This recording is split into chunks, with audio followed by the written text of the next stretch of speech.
वो लड़का जो डीमन स्लेयर्स एकेडमी में हर टेस्ट फेल हुआ था, अब सिंक मशीन के सामने खड़ा था। ये मशीन मापती है कि किसी का शरीर कितनी अच्छी तरह से डीमन कोर के साथ जुड़ सकता है, वो एनर्जी सोर्स जिसे लोग अपनी ट्रांसप्लांटेड आर्मर के लिए यूज करते हैं। जितना हाई सिंक रेट, उतनी ही ज्यादा डीमन पावर आप कंट्रोल कर सकते हैं। क्लास की टॉप कैडेट सिटू ने अभी 39% स्कोर किया था, जो पूरे ग्रुप में सबसे हाई था और सब उसे प्रोडिजी कहते थे। लेकिन एंग से कोई ज्यादा उम्मीद नहीं लगाता। जैसे ही टेस्ट शुरू होता है, नंबर्स अचानक क्रेजी तरीके से शूट करने लगते हैं। 20%, 40%, फिर और ऊपर, आखिरकार 80% तक पहुंचते हैं। इंस्ट्रक्टर्स डर जाते हैं, सोचते हैं कि मशीन तोड़ गया है, लेकिन ऐसा नहीं है। ये लड़का सच में एक्सेप्शनल है, क्योंकि जो कोई नहीं जानता, ये लूजर असल में ह्यूमैनिटी का स्ट्रॉन्गेस्ट वॉरियर था। 60 साल पहले उसने हीरोज की आर्मी लीड की थी उन डीमंस के खिलाफ जिन्होंने दुनिया को ऑलमोस्ट खत्म कर दिया था। उसने क्रिम्सन डीमन किंग से भी लड़ाई की थी और अपनी आखिरी सांस उसी फाइनल बैटल में दी थी, लेकिन मौत ने उसे पूरी तरह खत्म नहीं किया। वो जागा, वीक बॉडी में। डेकेड्स बाद उसकी कॉन्शियसनेस फेड हो रही थी। तभी अचानक उसने एक वॉरियर के बॉडी में खुद को पाया। चारों ओर देखकर उसे लगा कि शायद ये सपना है। उसने अपने हाथ देखे, सच में बहुत रियल महसूस हुए। अपने चेहरे को छूकर पाया कि ये नया अलग चेहरा है, न कि उसका ओल्ड कैरिज्मेटिक अनबीटेबल फेस और न ही उसका मजबूत मेटल बॉडी। वो मेल्ट डाउन कर बैठता है, चिल्लाकर पूछता है, मैं कौन हूँ, मैं कहाँ हूँ? पता चलता है कि वो हीलियोस रीजन के बूट कैंप में ट्रैप्ड है। कमांडर कैडेट्स को संबोधित करता है, समझाता है सोल्जर इवैल्यूएशन का मतलब। वो जोर जोर से बोलता है कि ये जगह सिर्फ उन सोल्जर्स की वजह से है जो युद्ध में मरे, और कैडेट्स से पूछता है कि क्या वे सच में जानते हैं सोल्जर होने का मतलब। सब कंफर्म करते हैं। प्रोटैगोनिस्ट हालांकि कुछ नहीं समझता। वो अपने आप से मरमर्स करता है, लेकिन कमांडर उसे सुन लेता है और पास आता है। पूछता है कि क्या उसे सोल्जर्स के सिंबल का मतलब नहीं पता। कमांडर नाम पूछता है, लेकिन प्रोटैगोनिस्ट कंफ्यूज है। लेजेंडरी हीरो अंग के नाम का दावा नहीं कर सकता। चौंकाने वाली बात, रीइंकार्नेटेड बॉडी में भी उसका नाम अभी भी एंग ही है। ये कमांडर को और ज्यादा गुस्सा दिलाता है। वो उसे स्टूपिड फूल कहता है, जो अभी तक सोल्जर के सेल्फ अल्टीमेशन का फाउंडेशन भी नहीं बना पाया, और उसका फेस जमीन पर पटक देता है। प्रोटैगोनिस्ट हताश है कि उसका नया वीक बॉडी इतना लो लेवल ब्लो भी महसूस नहीं कर पा रहा, फिर भी नाम वही है। कमांडर चलता हुआ धमकी देता है कि वो उसकी एक्स्ट्रा निगरानी करेगा। फिर वापस पूरे क्राउड को एड्रेस करता है और कहता है कि सब इवैल्यूएशन फील्ड में मूव करें। फिजिकल इवैल्यूएशन अब अगला है। एक सोल्जर एंग को उठाने में मदद करता है और पूछता है, क्या ठीक है? वो खुद को लंसिनो बताता है और नोट करता है कि उसके पास प्राइड करने लायक नाम है। जैसे ही वो बोल रहा होता है, एक व्हाइट हेयर्ड लड़की सिटू ल्यू सामने आती है और मॉक करती है एंग को लेजेंडरी हीरो के नाम को शेयर करने के लिए। उसका साफ स्ट्रॉन्ग डिसलाइक है प्रोटैगनिस्ट के नाम के लिए। सिटू ल्यू जैसे ही वो लड़की वॉक अवे करती है, चाइल्डिश कहती है,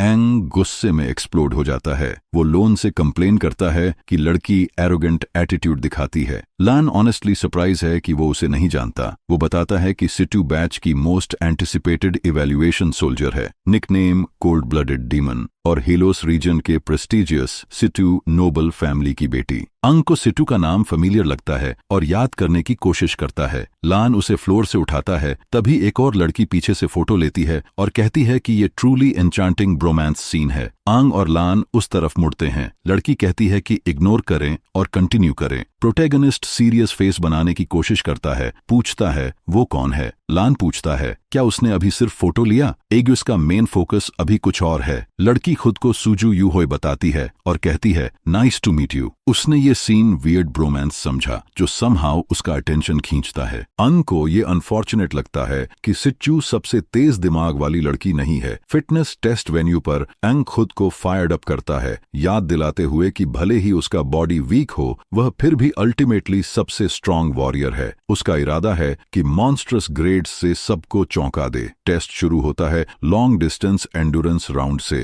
अंग तेजी से दौड़ता है, aiming to secure top rank, और साथ ही नया रिकॉर्ड बनाना चाहता है। अंत में वो रिकॉर्ड तो तोड़ता है, लेकिन लॉन्गेस्ट टाइम के लिए अंतिम स्थान पर आता है और सभी उसे हंसते हैं। दूसरी fitness test explosive arm strength की है, जहां एंग फिर लास्ट आता है और अपनी रिस्ट भी स्प्रेन कर लेता है। तीसरी टेस्ट एक्सप्लोसिव लेग स्ट्रेंथ में भी वह खराब प्रदर्शन करता है, फिर से लास्ट। लू उसका मॉक करती है, कहती है एकेडमी के इतिहास में सबसे खराब रिजल्ट्स हैं। लन कोशिश करता है उसे चीयर अप करने की, जबकि सू डिसअपॉइंटेड है कि शायद ये उनकी आखिरी मौका है एक साथ फोटो लेने का। इस बीच ग्योतांग और ऑफिशिएटर उसकी परफॉर्मेंस पर चर्चा करते हैं। ग्योतांग कहता है कि एंग का परफॉर्मेंस इतना पुअर है कि उसे तुरंत एलिमिनेट कर देना चाहिए। कैप्टन अग्री करता है कि शायद उम्मीद कम है, लेकिन वह अभी भी सेकंड राउंड में पार्टिसिपेट कर सकता है, जो शायद उसका लास्ट चांस हो। वो तुरंत सेकंड राउंड शुरू करने का आदेश देता है। इस राउंड में उन्हें बिल्डिंग में गैदर किया जाता है और असेस किया जाता है उनके सिंक्रोनाइजेशन के लिए स्पेशल इक्विपमेंट के साथ। आंग के लिए ये मौका है शाइन करने का। उसे याद आता है कि उसने पहले average sync rate over 96% maintain किया था। हालांकि अब वह परफेक्ट शेप में नहीं है, लेकिन उसे पता है कि ये सब डिटर्मिनेशन पर निर्भर है। वह डाउटर्स को प्रूव करने के लिए तैयार है। ग्राफ्टिंग गियर को देखकर, जो 60 साल फ्यूचर का लग रहा है और सुपर लाइट है, उसे पंप्ड महसूस होता है। लू, जो मार्शल आर्ट्स फैमिली के साथ ट्रेन करती है, 39% सिंक रेट पाती है, सबसे हाई स्कोर। ये उसे सेंटर ऑफ अटेंशन बनाता है और कोई उसे इम्प्रेस होने पर डेट करना चाहता है। लू लाउंज में अपना स्कोर जानकर बहुत खुश होती है, भले ही वह कूल दिखने की कोशिश करती है।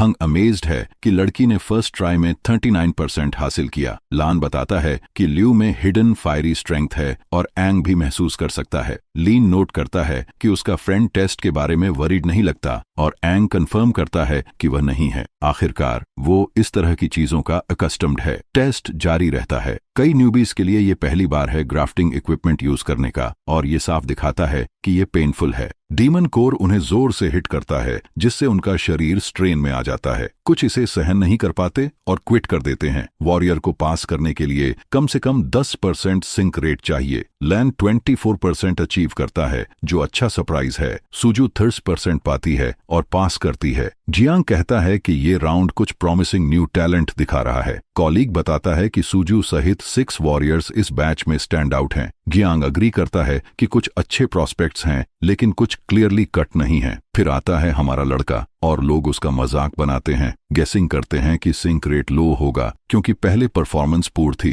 अंग श्योर है कि वो सबकी गलती साबित करेगा। वह डिटर्मिन्ड है उन्हें दिखाने के लिए और चाहता है कि वे तैयार रहें एक ह्यूज सरप्राइज के लिए। उसका कॉन्फिडेंट फेस सब कुछ बता रहा है। रेड कोर पिक करता है क्योंकि ये फिजिकल स्ट्रेंथ बूस्ट करता है। बैटलफील्ड में 6 डिफरेंट डीमन कोर्स हैं, रेड, येलो, ग्रीन और ब्लू। उसे पता है कि हाई सिंक रेट के लिए स्ट्रॉन्ग विल पावर चाहिए। जितना स्ट्रॉन्ग विल पावर, उतनी ज्यादा पावर आप कोर से पुल और कंट्रोल कर सकते हैं। जब पूछा जाता है रेडी है क्या, वह कहता है यस। जैसे ही टेस्ट शुरू होता है, लाउंज में सबको स्ट्रॉन्ग रिएक्शन फील होती है, खासकर ल्यू को, जो सरप्राइज है कि ये एंग से आ रहा है। एंग डिटर्मिन्ड है उन्हें दिखाने के लिए टॉप वॉरियर की शक्ति। अब लान को शक होने लगता है कि शायद एंग अपनी ट्रू स्ट्रेंथ हाइड कर रहा है। सभी अमेज्ड हैं जब उसका सिंक रेट 40% तक पहुंचता है। एंग श्योर है कि वह इसे 96% तक पुश कर सकता है, इसलिए वह एफर्ट बढ़ाता है। वॉरियर्स वॉच करते हैं जैसे उसका रेट 60% तक क्लाइम करता है। गियोटंग डिसबिलीफ में है, सोचता है कि इक्विपमेंट तो ब्रोकन है। लड़की रिपोर्ट करती है कि अब भी यह 80% तक बढ़ रहा है। कुछ लोग सोचने लगते हैं कि शायद एंग चीट कर रहा है या गियर में कोई खराबी है, लेकिन हम सब जानते हैं कि हमारा लड़का बस यह दिखाना चाहता है कि वह सबसे अच्छा है और असली ताकत का फर्क दिखाना चाहता है। फिर उसे अजीब सी हलचल महसूस होती है और वह बेहद थक जाता है। वह कहता है कि अब वह आगे नहीं बढ़ सकता। कोई पूछता है क्या वह मजाक कर रहा है और पता चलता है कि उपकरण गड़बड़ हो गया था। आखिरकार उसका सिंक रेट केवल 10% ही रहता है। असिस्टेंट गीटैंग को समझाता है कि कोर टूट चुका है और शायद खराब था, जिससे अजीब रीडिंग्स आईं, लेकिन कमांडर अभी भी पक्का नहीं है कि यह सिर्फ गड़बड़ थी या कुछ और। एंग फिर भी 10% के साथ पास हो जाता है। इसी बीच हमारा लड़के का दोस्त दौड़कर उसकी मदद करने आता है, जबकि लियो जलन महसूस करती है, सोचती है कि कोई उसकी चमक छीन रहा है। लान लड़के को टेस्ट रूम से बचाती है और हमारा गरीब लड़का बस इस बात का आभारी होता है कि वह कम से कम पास तो हो गया। सुजू इसी बीच बाहर खड़ा होकर लान की तस्वीरें ले रहा है जब वह अपने दोस्त को बचा रही है। बाद में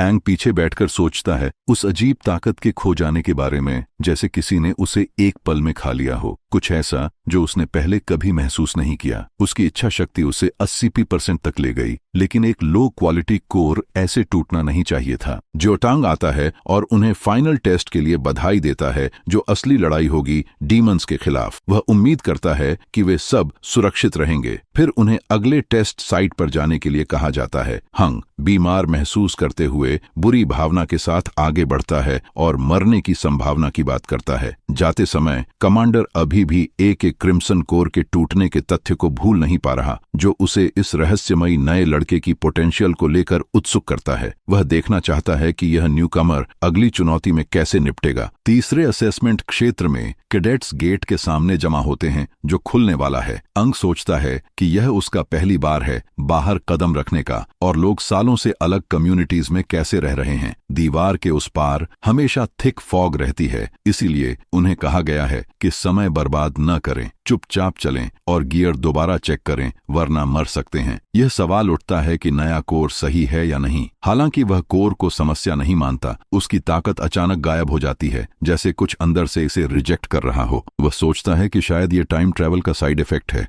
आगे बढ़ते हुए वह पास में कुछ डीमंस महसूस करता है। उसके द्वारा पैदा हुई शॉक वेव्स पास की गुफा तक पहुंचती है, जहां एक डीमन बैठा होता है। डीमन स्ट्रॉन्गर प्रेजेंस महसूस कर चौंक जाता है। ए सोचता है कि ये वही डीमंस हो सकते हैं जिन्हें उसने महसूस किया था, जैसे कुछ अंदर से अनजाने में रेजोनेट कर रहा हो। तभी ल्यू उसे आगे बढ़ने के लिए धकेलती है। वह डिले के लिए माफी मांगता है और लन आती है यह पूछने की कोई समस्या है क्या। एंग जवाब देने लगता है, लेकिन उससे पहले उन्हें चारों का टीम बनाने का आदेश दिया जाता है। बाकी सब तैयार हैं, इसलिए इंतजार की जरूरत नहीं है और उन्हें ग्रुप के साथ पकड़ना चाहिए। सूजू सोचता है कि शायद टीम बनाना हमारे लड़के की योजना का हिस्सा था, लेकिन हम जानते हैं कि एंग ने ऐसा कभी सोचा ही नहीं। इस बीच ल्यू पहले जानबूझकर परेशान थी कि शायद कोई उसके साथ टीम नहीं बनेगा। लगता है वह भी जानती है कि वह कितनी एरोगेंट हो सकती है। आगे बढ़ने से पहले सूजू टीम की तस्वीर लेता है, एक प्रमाण कि उनकी टीम बन चुकी है। डिस्पीलिंग स्टेली एक काली संरचना है, मजबूत मिनरल्स से बनी। इसमें से एक मिनरल फॉग को एक सीमा तक साफ कर सकता है। एग्जामिनर बताता है कि वे 4 के टीम में टेस्ट लेंगे। वह मानता है कि सब फॉग हंट के बारे में जानते हैं। हर टीम में कॉम्बैट नाइफ और छोटा फॉग क्लियरिंग डिवाइस मिलता है, जो स्टेली के समान मटेरियल से बना है। मिशन सरल है, फॉग हंट। हर नए रिक्रूट का आखिरी चैलेंज है फॉग कवर्ड दुनिया में। वॉरियर को फॉग में छिपे खतरों से सतर्क रहना पड़ता है। वॉरियर होना सिर्फ मजबूत होना नहीं है, इसका मतलब है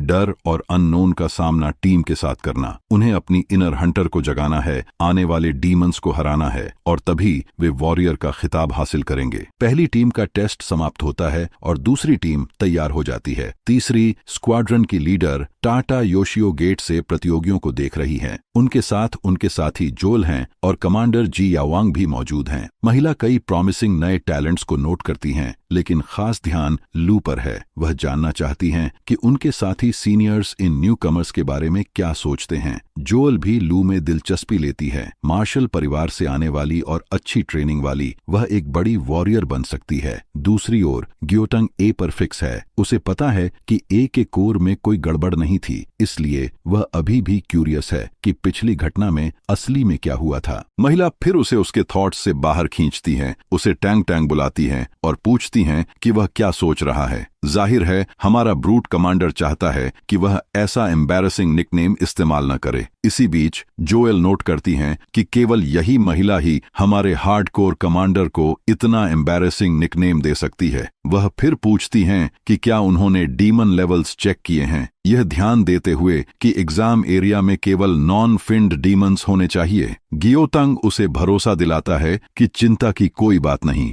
वे दिनों से एरिया को मॉनिटर कर रहे हैं और हाइलो टाउन के पास कोई फिंड डीमन नहीं है। अगले समूह का टेस्ट समाप्त होता है और अब दनवियों टीम की बारी है। ल्यू, जो एंग के साथ इसी ग्रुप में है, तैयार हो जाती है। जैसे ही हमारा लड़का छोटा कंटेनर उठाता है, लू उसे पकड़कर भाग जाती है, अपनी स्किल्स दिखाने के लिए एक्साइटेड। एंग सोचता है कि कोई इतना ईगर क्यों होगा इम्प्रेस करने के लिए। सभी जल्दी से ल्यू के पीछे कूदते हैं, कंटेनर को उसके स्पॉट पर रखने के लिए। टाटा योशियो नोट करती हैं कि ल्यू का रिकवरी कोर इंप्रेसिव है। उसकी डेक्सटेरिटी ब्लू एजिलिटी कोर्स के बराबर है, जो उसके मार्शल फैमिली बैकग्राउंड को दिखाता है। जल्दी ही डीमंस हमला करना शुरू कर देते हैं। अंग अपनी टीम से कहता है कि डीमंस से लड़ो, और लान तुरंत एक्शन में कूदती है, एक पावरफुल पंच मारती है। जियांग लान की प्रोवेस से इम्प्रेस्ड है, जो अपना कोर स्ट्रेंथ अच्छे से मास्टर कर चुकी है। अंग अपनी नाइफ निकालता है और कहता है कि हर कोई एक डीमन पर फोकस करे। सभी सहमत होते हैं और बैटल में कूदते हैं। सूजू एक डीमन पर कई बार स्लैश करता है और अंत में उसे मार देता है। लान भी एक डीमन को सिंगल पंच में खत्म कर देती है। कमांडर जोल कहता है कि सूजू और ब्रूट लड़का परफेक्ट कोऑर्डिनेशन में काम कर रहे हैं। सूजू इंप्रेसिव मूव्स दिखा रहा है और एजिलिटी कोर्स का पूरा फायदा उठा रहा है। ग्यांग याद दिलाता है कि किसी पर भी ज्यादा रिलाई न करें। लियू एक डीमन को स्टैब करती है और वह एक्सप्लोड हो जाता है। अब एंग की बारी है अपनी स्किल्स दिखाने की। वह 3 की स्पॉट्स पर फोकस करता है, थ्रोट, चेस्ट और एब्डोमेन। वह इन एरियाज को टारगेट करता है अपने करंट बॉडीज लिमिट्स और कितनी जल्दी डैमेज कर सकता है सोचते हुए। वह एग्जाम कंडीशंस में अपनी एबिलिटीज टेस्ट करने के लिए तैयार होता है और डीमन पर हमला करता है। वह देखता है कि डीमन पंच फेंकता है और वह तेजी से साइड डॉज करता है, फिर नाइफ उसके शोल्डर के नीचे स्टैब करता है। उसे परेशान करता है कि उसकी रिएक्शंस इतनी स्लो महसूस हो रही हैं। जब डीमन किक मारने की कोशिश करता है, वह फिर डॉज करता है और एक और स्टैब करता है, फिर भी उसे मूवमेंट्स स्मूथ नहीं लगते। कुछ हिट्स लगते हैं लेकिन कमजोर। टीममेट्स सोचने लगते हैं कि वह बस टारगेट्स के साथ खेल रहा है। इसी बीच सूजू कुछ पिक्चर्स ले रहा है, होपिंग सब कुछ कैमरा में कैप्चर कर सके। लू साइलेंट रहती है लेकिन सोचती है कि एंग जानबूझकर शो ऑफ कर रहा है। टाटा योशियो हमारे लड़के की फाइटिंग स्टाइल नोट करती हैं और पूछती हैं कि वह कौन है। जोल इम्प्रेस्ड है कि वह प्रेशर बनाए रख रहा है। कहती हैं कि वह ऐसे मूव करता है जैसे उसके पास बहुत एक्सपीरियंस हो। थोड़ी देर फाइटिंग के बाद ए को महसूस होता है कि वह अपनी पुरानी एबिलिटीज इस्तेमाल नहीं कर सकता और पहले ही वॉर्न आउट हो चुका है। यह एक खराब स्थिति है, इसलिए वह डीमन को तुरंत खत्म करने का फैसला करता है। जैसे ही वह रश करता है, अचानक कुछ और आता है और डीमन को पहले ही खत्म कर देता है। सूजू सोचता है कि फाइट के दौरान ये स्ट्रेंज रूट्स कैसे दिखाई दे रहे हैं। फिर अचानक एक वन फिंड डीमन दिखाई देता है। असली खतरे को महसूस कर गियोटांग सबको पीछे हटने का आदेश देता है और वे जल्दी पीछे हटते हैं। बाकी 2 सीनियर्स भी वन फिंड डीमन से लड़ने के लिए आगे आते हैं। टाटा योशियो हंटर्स को कहती हैं कि पैनिक न करें और हमारे कमांडर के साथ रहें, जो टाउन तक उन्हें सुरक्षित रखने का वादा करता है। वन फिंड डीमन महसूस करता है कि एक इंसान में डीमन जैसा अनुभव है। अंग और उसके 3 दोस्त फंस जाते हैं। लियू कंफ्यूज्ड है कि इसका मतलब क्या है और सोचती है कि पहले के डीमंस वन फिंड डीमन की तुलना में कुछ नहीं है, जो इतना खतरा पैदा करता है कि एक भी गलती उनकी मौत का कारण बन सकती है। अंग को अचानक एहसास हुआ कि इस शरीर में वो एक वन फिंड डीमन का सामना नहीं कर सकता। डर ने उसे घेर लिया जब उसने सोचा कि एक साधारण वॉरियर के तौर पर इतनी ताकतवर दुश्मन से लड़ना कितना मुश्किल होगा। दुनिया की सबसे खतरनाक शक्तियों में से एक ने आसानी से चारों को बेबस कर दिया और उठाकर ले जाने लगा। टाटा योशियो और उनके साथी पीछा करते हैं, लेकिन डीमन अचानक जमीन के नीचे छिप जाता है और जोल चिल्लाता है कि सबको पीछा करना चाहिए। थोड़ी देर बाद निशान अचानक खत्म हो जाता है। टाटा योशियो सोचती हैं कि ये एक फिंड डीमन इतनी अचानक कैसे आ गया, जबकि गी टैंग ने इस इलाके को दिनों तक जांचा और पहले कभी कुछ नहीं चूका। ऐसा कभी नहीं हुआ। तभी जियांग आता है, पूछता है कि 4 वॉरियर्स कहाँ गए और ट्रैकिंग क्यों रुक गई। जोल शांत रहने को कहता है क्योंकि दुश्मन गायब हो गया है। महिला बताती है कि डीमन शायद और भी गहरे जमीन के अंदर गया है और उन्हें जल्दी में नहीं कूदना चाहिए क्योंकि कोई उस इलाके की जांच नहीं कर चुका। गी टैंग अपने भाई को खोने की याद में फिस्ट जमीन में मारता है। खुद को दोष देता है कि उसने चारों को खतरे में डाला। जोल सुझाव देता है कि शहर वापस जाए, अब शायद वहां केओस मचा हुआ है। वह सर्च टीम्स भेजना चाहता है ताकि यह सुनिश्चित किया जा सके कि और कोई वन फिंड डीमंस नहीं घूम रहे। महिला भी कहती है कि इस अनप्रेसिडेंटेड स्थिति में स्ट्रेस नहीं लेना चाहिए, खासकर जब किसी ने इसे एंटिसिपेट नहीं किया। वह चाहती है कि जियांग शांत रहे, भले ही यह मुश्किल हो। जियांग खड़ा होता है और कहता है कि वह अकेले 4 वॉरियर्स की तलाश जारी रखेगा और बाकी लोग परेशान न हों। जोल विरोध करने लगता है, लेकिन महिला बीच में आती है और कमांडर को सनसेट से पहले लौटने को कहती है। कमांडर मान जाता है और धुंध में निकल जाता है। महिला को पूरा यकीन है कि उसकी मंशा नहीं बदलेगी। जोल याद करता है कि सालों पहले डीमंस ने कमांडर का छोटा भाई ले लिया था और अब भी वह खुद को दोष देता है। टाटा योशियो नोट करती हैं कि अगर जियांग का भाई अब जिंदा होता तो उसकी उम्र 4 कैप्चर्ड बच्चों के बराबर होती। शायद ये हाल ही में किडनैप्ड बच्चे उसे उसके छोटे भाई की याद दिला रहे हैं। इसी बीच एक गुफा के अंदर ए और बाकी लोग बंधे हुए हैं। हमारा लड़का उठता है, कंफ्यूजन में है कि ये जगह कहाँ है, लेकिन राहत महसूस करता है कि सब जीवित हैं। डीमन पीछे से प्रकट होता है और देखता है कि ए पहले जागा। वह महसूस कर सकता है कि यह लड़का बाकी से अलग है। डीमन सोचता है कि शायद ए में डीमन जैसी ऑरा है, जो शायद खुद वन फिंड डीमन से भी मजबूत है। हमारा लड़का समझ ही नहीं पा रहा कि ये सब क्या हो रहा है। अचानक अंग का शरीर लाल चमकने लगता है और वह अपनी रोप्स तोड़ देता है। वह डीमन की तरफ दौड़ता है, लेकिन डीमन बच जाता है। उसे याद आता है कि अपनी पिछली जिंदगी में वह डीमन का सिर काट देता, इससे पहले कि यह हिले। वह जानता है कि उसे बाकी को बचाना है। अंग देखता है कि वन फिंड डीमन के पास लाल कोर है, जो उसकी स्पीड और फ्लेक्सिबिलिटी बढ़ाता है, जिससे वह तेजी से हिलता और हमला करता है। लेकिन इसका मतलब है कि उसके जॉइंट्स मोटी त्वचा से अनप्रोटेक्टेड हैं, जो एक वीकनेस भी है। डीमन अपना हाथ अंग पर उठाता है और कहता है कि रेजिस्ट करना बेकार है। वह अपने हाथ अंग पर मारता है और अंग तुरंत समझ जाता है कि उसे जॉइंट्स को टारगेट करना होगा। वह जोर से धक्का देता है, खुद को वीक दिखने नहीं देना चाहता। अंग चिल्लाता है कि उसने पहले कई वन फिंड डीमंस मारे हैं। डीमन जवाब में एक जोरदार किक मारता है, जिससे अंग पीछे छूटता है और ब्लीडिंग होने लगती है। क्योंकि यह वुडन टाइप डीमन है, ये रिजनरेट कर सकता है और अपने एबिलिटीज पर गर्व करता है। अंग सोचता है कि उसने हमेशा सोचा था कि सिर्फ ग्रीन कोर डीमंस में ये पावर होती है, और अब सोचता है कि पिछले 50 सालों में डीमंस बदल गए हैं। डीमन उसे अंडर एस्टिमेट करने का आरोप लगाता है और रूट्स भेजता है, जो अंग के शरीर में घुसकर उसे खींचते हैं। डीमन अंग को सिर पकड़कर कहता है कि अब भी समझ नहीं पा रहा कि वह कौन है। अंग महसूस करता है कि रूट्स उसके ऑर्गन्स में घुस रहे हैं। सांस लेना मुश्किल हो रहा है। वह अभी अभी पुनर्जन्म हुआ है और फिर भी अब मरने के कगार पर है। बाकी तीनों की चिंता करते हुए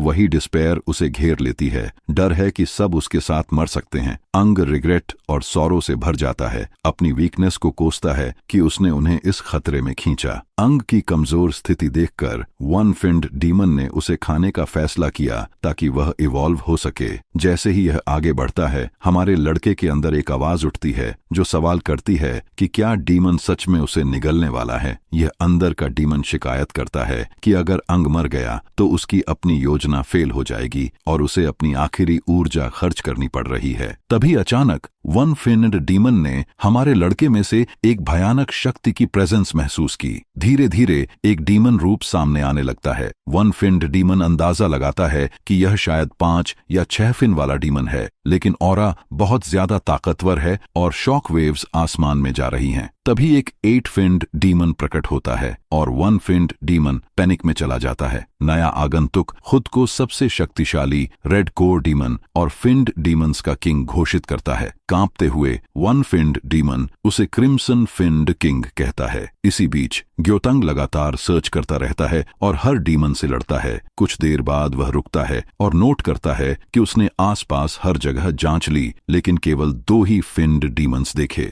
वह सोचता है कि 4 कैंडिडेट्स यहाँ नहीं हैं और वचन लेता है कि सनसेट से पहले उन्हें ढूंढे बिना नहीं रुकेगा। तभी वह दूर से एक मैसिव एनर्जी बर्स्ट महसूस करता है और सोचता है कि शायद यह मिसिंग कैंडिडेट्स से जुड़ा है। इस बीच एंग सोचता है कि इतनी अंधेरी जगह में आना जहां सूरज की रोशनी नहीं है उसे हैरान कर रहा है। वह फाइनल डीमन से पूछता है कि क्या वह सच में गायब हो गया और क्या बाकी 5 अभी भी किंग फिन के रूप में राज कर रहे हैं। फाइनल डीमन कुछ नहीं कहता और बताता है कि पहले जैसा ही सब कुछ है। अंग जवाब देता है कि ऐसा लगता है जैसे डीमंस शांत जीवन जी रहे हैं। वह याद करता है कि 60 साल पहले क्या हुआ था और गुस्से में कहता है कि क्या उन्होंने उसकी करनी भुला दी। वह फाइनल डीमन पर हमला करता है, दुखी कि उसने सबसे ताकतवर वॉरियर का शरीर चुना था। लेकिन समय की यात्रा के बाद यह कमजोर हो गया। वह निराश महसूस करता है कि अपनी आखिरी शक्ति का हिस्सा किसी इतनी छोटी चीज पर बर्बाद कर रहा है। अगर वह खुद को फिर से दिखाना चाहता है तो उसे पूरी तरह जागने तक इंतजार करना होगा। सबसे शक्तिशाली वॉरियर को धीरे धीरे अपनी सारी यादें वापस पाना होंगी। फाइनल डीमन समझाता है कि जिस फिन मेमोरी की बात अंग कर रहा है वह उनके ग्रोथ से जुड़ी है। वह दिखाता है कि उनके नीज पर बम्प्स और फिन्स की संख्या उनके लेवल को दर्शाती है। जितनी फिन्स बढ़ती हैं उतनी उन्हें फिन मेमोरी की जरूरत होती है जो केवल उनकी जाति में होती है। यही कारण है कि वे हमेशा अन्य रेसेस से मजबूत रहते हैं और वॉरियर का शरीर जो ए अब इस्तेमाल कर रहा है वह भी ऐसा ही है, लेकिन वे केवल समान रैंक के डीमंस को खाकर ही लेवल अप कर सकते हैं,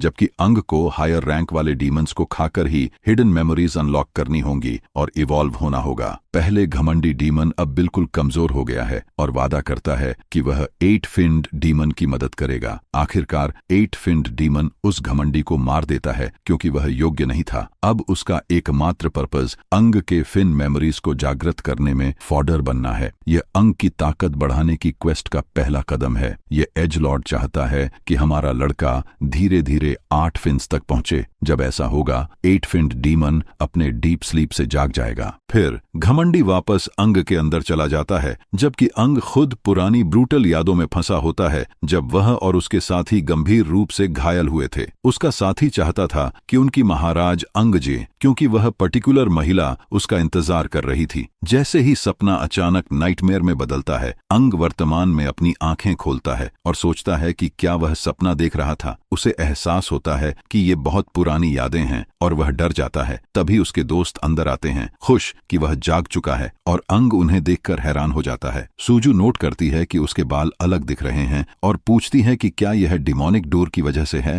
अंग कंफ्यूज्ड है क्योंकि उसे समझ नहीं आता कि वह क्या कह रही है। वह चेक करता है कि सब ठीक है या नहीं, याद करते हुए कि उन्हें फाइनल डीमन ने जमीन के नीचे खींचा था। जांग और बाकी 2 कमांडर्स अंदर आते हैं और चाहते हैं कि अंग बताए कि नीचे क्या हुआ। अंग पूछता है कि सभी सीनियर्स अचानक उसे देखने क्यों आए। टाटा योशियो बताती हैं कि उनका ब्रूट कमांडर उन्हें वापस लाया। वह उसे फिर से टैंग टैंग बुलाती है जो बिल्कुल एम्बैरेसिंग है। जोएल आगे समझाता है कि उनके ब्रूट कमांडर ने चारों को गुफा में बेहोश पाया। खुशकिस्मती से 1 फिन्ड डीमन कहीं भी नहीं मिला, वरना चारों को वापस ले जाना बेहद मुश्किल होता। टाटा योशियो बताती हैं कि थोड़ी देर बाद बाकी 3 जाग गए, लेकिन गुफा में क्या हुआ यह याद नहीं था। सिर्फ एंग ही बेहोश रहा और उसका शरीर कुछ बदल गया। वह उसे एक दर्पण देती है ताकि वह अपने बदलते बाल देख सके और फिर पूछती हैं कि क्या उसे जमीन के नीचे कुछ याद है। अंग अपनी नई शक्ल को देखता है और सोचता है कि आखिर क्या हुआ। वह अभी भी समय यात्रा के बाद हुई हर चीज को समझ नहीं पा रहा। उसे याद है कि गुफा में चोट लगने के बाद वह ब्लैकआउट हुआ, लेकिन उसके बाद क्या हुआ यह नहीं पता। वह सोचता है कि क्या उन्हें समय यात्रा के बारे में बताना चाहिए, लेकिन तय करता है कि नहीं। वह सोचता है कि कोई विश्वास नहीं करेगा और शायद उसे पागल समझेंगे, इसलिए वह अपनी करंट आइडेंटिटी बनाए रखता है और सच जानने पर ध्यान केंद्रित करता है। अंग फिर बताता है कि वह थोड़ी देर के लिए जागा और देखा कि वे अंडरग्राउंड केव में हैं, लेकिन फिर से बेहोश हो गया। यह सुनकर गियोतांग सोचता है कि उस जगह जो ब्लड स्प्लैटर्स उसने देखे वे किसने किए।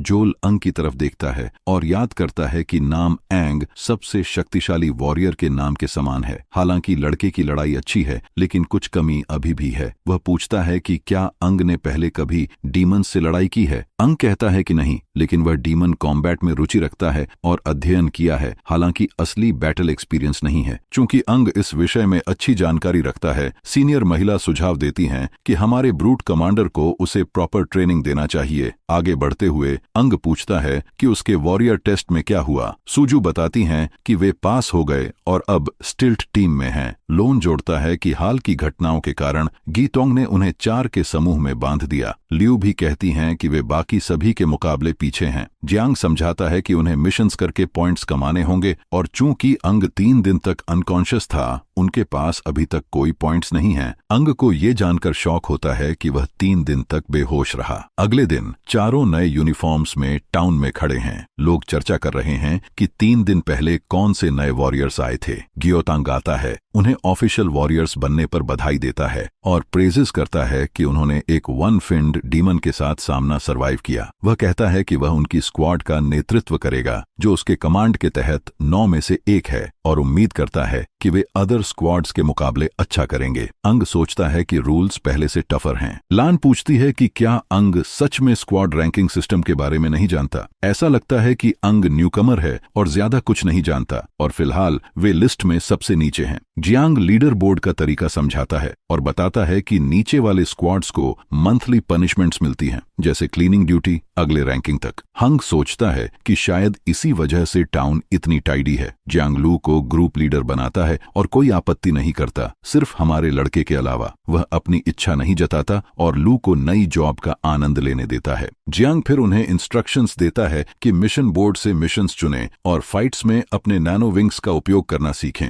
वह कहता है कि किसी समस्या में वे उनसे बात कर सकते हैं। जब जियांग चला जाता है, लू सुझाव देता है कि वे मिशंस देखें क्योंकि उन्हें बहुत कैचअप करना है, लेकिन फोटोग्राफर लड़की कहती है कि सबसे पहले एक ग्रुप फोटो जरूरी है। वे जल्दी से एक फोटो लेते हैं। बाद में ग्योटांग अपने फेलो सीनियर से पूछता है कि वे सब के बारे में क्या सोचते हैं। टाटा योशियो बताती हैं कि जैसे हमारे ब्रूट कमांडर ने नोट किया था, गुफा में कोई फेन डीमंस नहीं बचे थे, सभी किसी एक्सप्लोजन से मर गए लगते हैं और ब्लड हर जगह है। यही वजह है कि ब्रूट कमांडर को शक है कि 4 कैंडिडेट्स ने किया और उसे ए में कुछ फेमिलियर स्मेल महसूस होती है। टाटा योशियो कहती हैं कि ज्यादा चिंता मत करो, बस खुशी है कि 4 सेफली लौट आए। वह चाहती हैं कि उन्हें अच्छे से ट्रेन किया जाए ताकि वे उसकी टीम से हार न जाएं। जियांग सच में ए पर शक करता है, इसलिए जोल सुझाव देता है कि उन्हें उस लड़के पर नजर रखी जाए। इस बीच मिशन बोर्ड पर एक खुश है कि सभी मिशंस ए लेवल के हैं और हर एक 10 पॉइंट्स का है। लोन बताता है कि ए लेवल मिशंस टॉप टियर हैं और सूजू जोड़ती हैं कि शायद ये सबसे मुश्किल मिशंस भी हैं। लड़का आगे समझाता है कि बी लेवल मिशंस 6 पॉइंट्स देती हैं और सी लेवल मिशंस 3। ये लोअर लेवल मिशंस सरल और सुरक्षित होते हैं, लेकिन ए लेवल जॉब्स खतरनाक मानी जाती हैं और अक्सर लोग अपनी जान गंवा देते हैं। लू तीनों लिस्टेड मिशंस को देखती है और ए के साथ मिलकर कहती है कि उन्हें सभी मिशंस लेना चाहिए।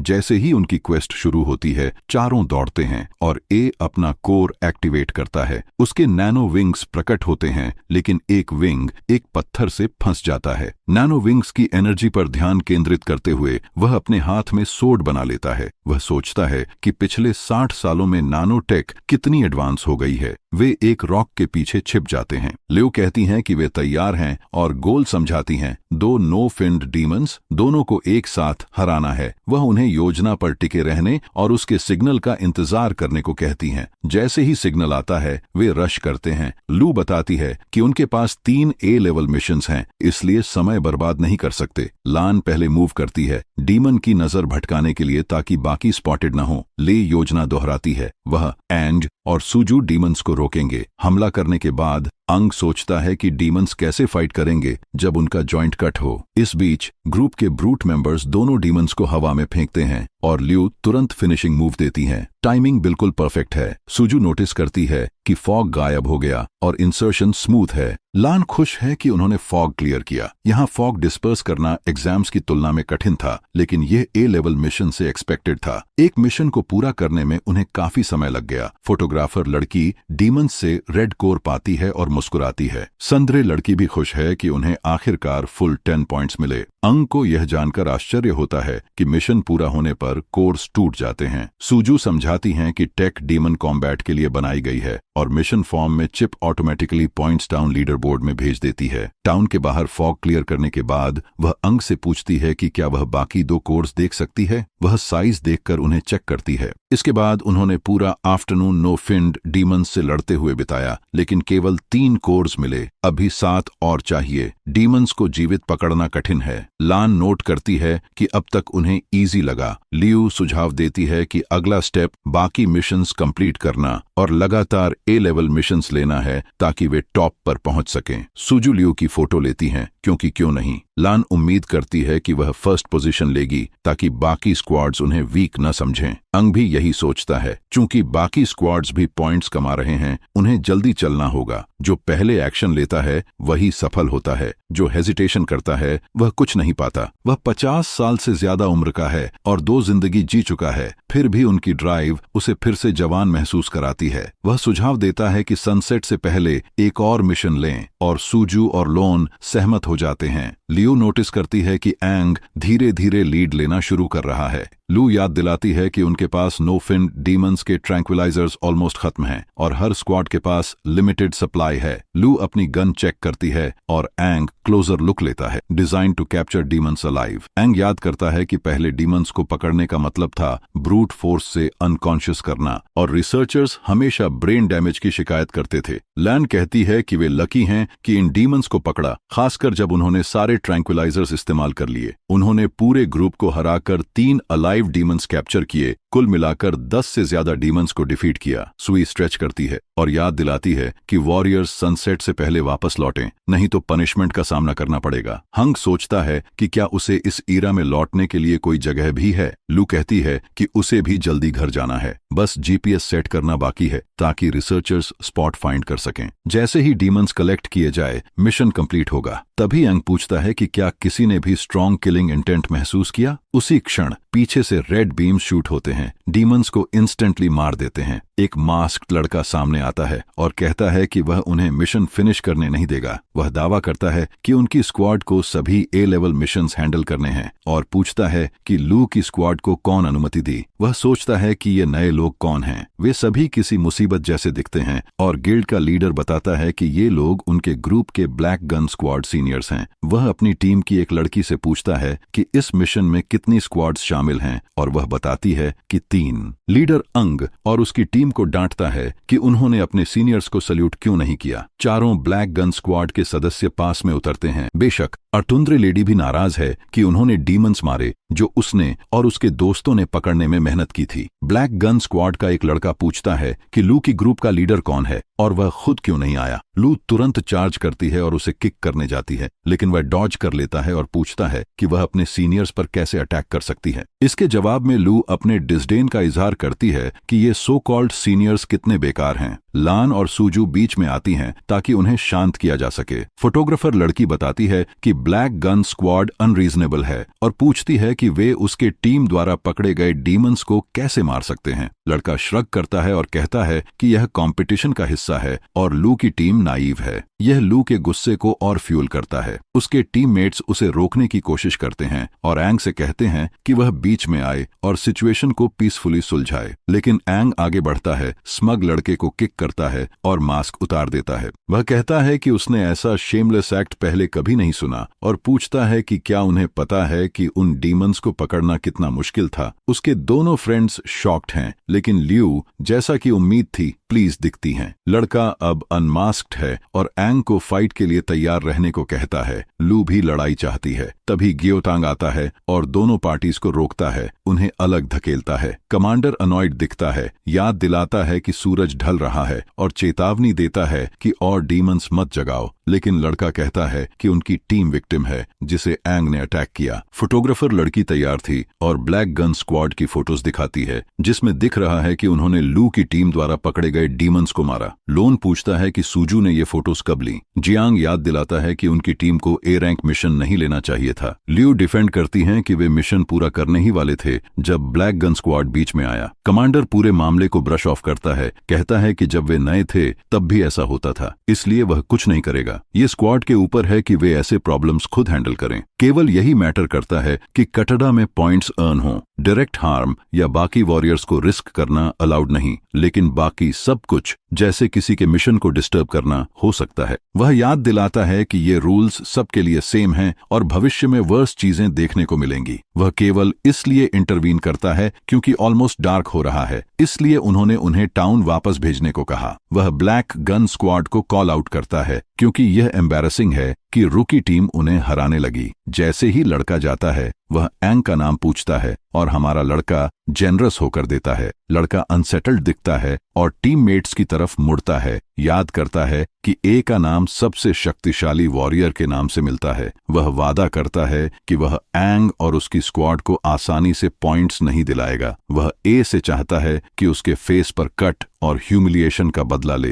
फिर वह मास्क वापस पहनता है और अपनी स्क्वाड को लेकर चला जाता है। ग्यांग नोट करता है कि black gun squad top squad नहीं है, लेकिन वे फास्ट एक्ट करते हैं और लू की ग्रुप को फिर से परेशान कर सकते हैं। उनके लीडर के पास गन भी है और भले ही लड़के ने नहीं दिखाया, गियोटांग मानता है कि न्यू कमर के लिए लड़का स्ट्रांग है। असली फाइट किसी भी तरफ जा सकती है। फिर वह हमारी टीम को टाउन लौटने का आदेश देता है। लू आंग की तरफ देखती है और पूछती है कि वह इतना रेकलेस क्यों था। वह उसे उसके किक के लिए धन्यवाद भी देती है। लान अपने फ्रेंड को डिनर के लिए इनवाइट करता है, लेकिन एंग मना कर देता है। ये मसल हेड सोचता है कि शायद हमारे लड़के की कोई सीक्रेट प्लान है। अंग मानता है कि ऐसा है और आज 3 और डीमंस के पीछे जाने की योजना है। रात में स्पीकर्स चालू होते हैं और सभी को चेतावनी देते हैं कि टावर से बाहर न जाएं। अंग किनारे खड़ा सोचता है कि उसने अनाउंसमेंट सुनी है, लेकिन किसी को चलते नहीं देखा। अंग सोचता है कि टाउन लॉकडाउन में ज्यादा करने को कुछ नहीं है, तो वह पहले अपने सीक्रेट मिशन को पूरा करेगा और उसके बाद घर देखेगा। वह ध्यान देता है कि मेन गेट पर सिक्योरिटी ढीली है, केवल एक गार्ड है, इसलिए वह अनुमान लगाता है कि या तो लोग कम हैं या कोई रात में बाहर निकलने की उम्मीद नहीं कर रहा। गेट में एक गैप है जो उसके लिए पर्याप्त चौड़ा है ताकि वह स्लिप कर सके। वह बाहर जाने के लिए तैयार हो जाता है। उसी समय ल्यू आ जाती है। वह पहले से जानती थी कि वह ऐसा करने वाला है। वह उत्साहित दिखती है और याद दिलाती है कि उसने पहले ही अंदाजा लगा लिया था जब अंग ने हिंट दिया था कि वह रात में बाहर जाएगा। इस बार उसकी शार्प परसेप्शन और अटेंशन टू डिटेल ने हमारे लड़के को थोड़ा वरीड कर दिया। वह पूछती है कि वह इतनी देर रात क्यों निकल रहा है और क्या कोई खास जगह जा रहा है। अंग मजाक में कहता है कि उसने बस ज्यादा खाया है और वॉक कर रहा है। फिर वह मानता है कि वह सुबह सबको सरप्राइज करना चाहता है और उस मास्क्ड लड़के की वजह से जो उनके प्रयास को रुइन कर गया उसकी भरपाई करना चाहता है। अब जब उसे मिल गया है तो उसका प्लान थोड़ा खतरे में है। जैसे ही वे टाउन से गुजरते हैं, ल्यू उन्हें पकड़ लेती है और उनके प्लान के बारे में पूछती है। गेट के ऊपर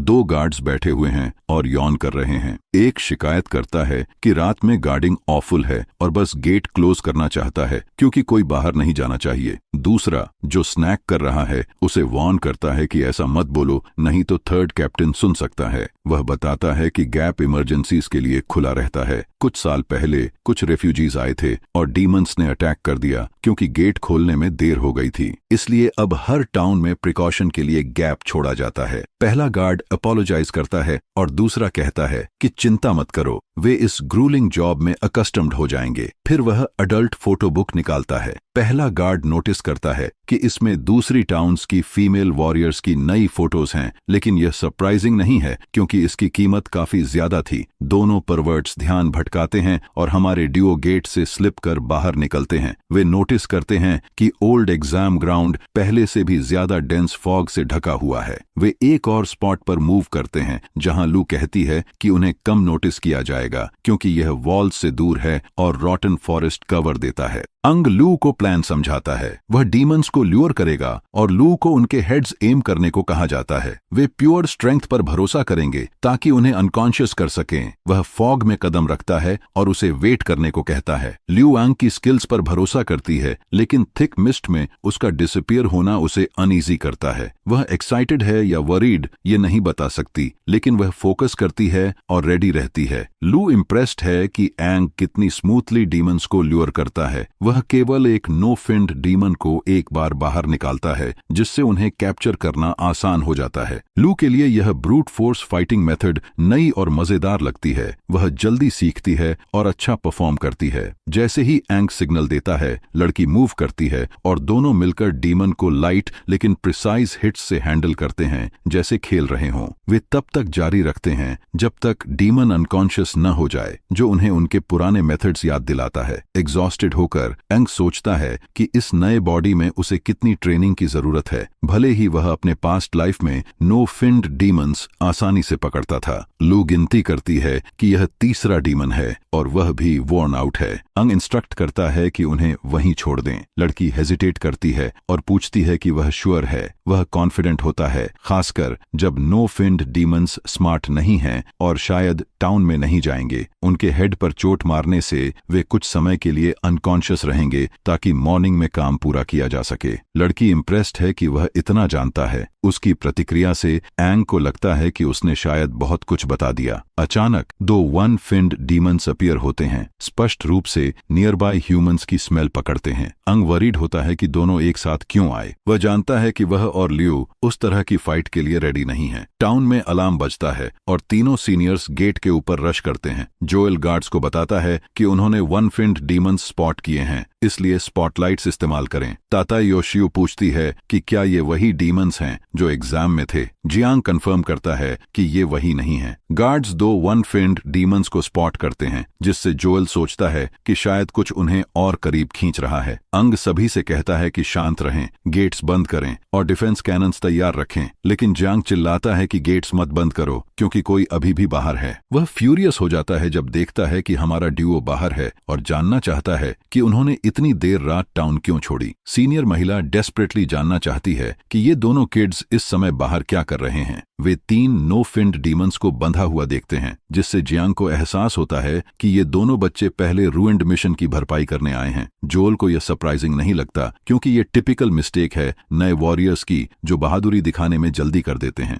फिर भी गी यवंग गुस्से में आकर तय करता है कि जब ये लौटेंगे दोनों को पनिश करेगा। वह डीमंस की तरफ चार्ज करता है और ताटा योशियो अपने फेलो सीनियर को बताती है कि वह जी याओतोंग का पीछा करेगी, बाकी उसे छोड़ देती है। जोएल साई करता है क्योंकि उसकी वेल डिजर्व्ड रात की ड्रिंकिंग रूइंड हो गई। इस बीच जब वन फिन्ड डीमंस वॉरियर्स को देखते हैं, अंग लड़की से कहता है कि वेट करो। वह चाहता है कि बैकअप आए और देखे कि क्या वह असली टारगेट है। वह सोचता है कि शायद यह वही घटना है जो पहले हुई थी, शायद उसकी रीइंकार्नेशन या टनल में उस स्ट्रेंज इवेंट से लिंक्ड। लू सुझाव देती है कि वे मिलकर लड़ें। एक डीमन पूछता है कि क्या वे रेजिस्ट करेंगे, फिर लू पर फोकस करता है और उसे यूजलेस कहता है। इंस्टेंटली वह अटैक करने के लिए लंजेस करता है, लेकिन एंग लड़की को धक्का देकर बचाता है और डीमन कमेंट करता है कि एंग की रिफ्लेक्सेस कितनी क्विक हैं। लियो डिमोन को किक करती है और नोटिस करती है कि पानी है, सोचती है कि शायद एम ऑफ था। दूसरा डीमन उसे 3 स्ट्रैंड्स से ट्रैप कर देता है। पहला डीमन एंग को वार्न करता है कि शार्प रहें। अचानक गियोटांग आता है और एक डीमन को पंच मारता है। वह वाव करता है कि बच्चों को चोट नहीं लगेगी और सभी को काल्म रहने को कहता है। टाटा योशियोकू नोटिस करती है कि एक demon blue core water type है और दूसरा रेड कोर अर्थ टाइप, इसलिए वह फोकस करती है ल्यू को रेस्क्यू करने पर। अर्थ डीमन थैंकफुल है कि उसने हिट ब्लॉक कर लिया,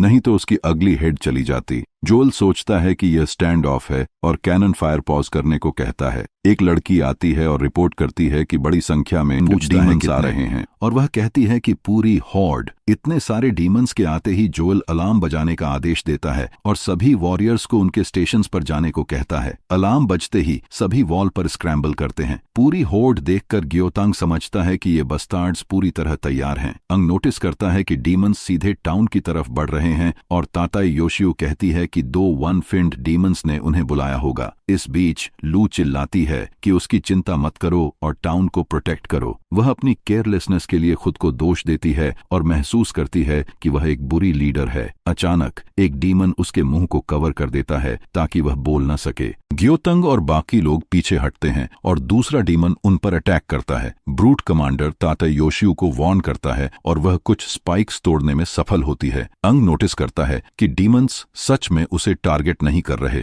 वह एक वन फिन्ड डीमन के पास से मूव करता है और डीमन उसे कहते हुए आगे जाने देता है। गियांग देखता है कि डीमन ने एंग को जाने दिया और सोचता है क्यों। फिर डीमन फिर से अटैक करने के लिए लंजेस करता है और वार्न करता है कि सावधान न रहे तो मर जाएंगे। इसी बीच एक और डीमन लू को खींच लेता है। अंग सस्पेक्ट करता है कि यह ट्रिक है उसे कैप्टन से अलग करने का। वह काल्म रहने की कोशिश करता है, जानते हुए कि वह ब्लाइंड रश करने के लिए स्ट्रांग नहीं है। दोनों सीनियर्स चिल्लाते हैं कि लू का पीछा मत करो, उसे वन फिन्ड डीमन से मुकाबला करने का कोई चांस नहीं है। लेकिन एंग उसके फेमिलियर नजरों को भूल नहीं सकता और उसे अकेला नहीं छोड़ सकता। इग्नोरिंग वार्निंग्स, वह दौड़ता है उसे बचाने के लिए। डीमन लू को जमीन पर रखता है और कहता है कि ह्यूमंस कितने इंटरेस्टिंग हैं। डीमन सुनता है कि ह्यूमंस अक्सर होपलेस महसूस करने पर स्क्रीम करते करते हैं और वह अपनी क्यूरियोसिटी सेटिस्फाई करने के लिए उसे बेग करने के लिए कहता है। लू का मुंह कवर होने के कारण डीमन समझता है कि वह क्यों नहीं चिल्ला रही। वह कवर हटाता है और उसे बेग करने को कहता है, लेकिन लू रिफ्यूज करती है। आखिरकार एक लोली वन फिंड डीमन उसके कृपा के योग्य नहीं है। डीमन पूछता है कि वह ऐसा क्यों सोचती है। लू जवाब देती है कि वह मार्शल फैमिली से आती है। वह एनिमी के सामने नील नहीं करेगी क्योंकि वीकनेस दिखाना शेमफुल है। वह या तो डेथ या फेयर फाइट मांगती है। अंग अपसेट होकर वहां आता है और डीमन से कहता है कि लू को छोड़ दो। लड़की हैरान थी कि वह अकेला है और उससे पूछती है कि वह अकेला क्यों है। वहीं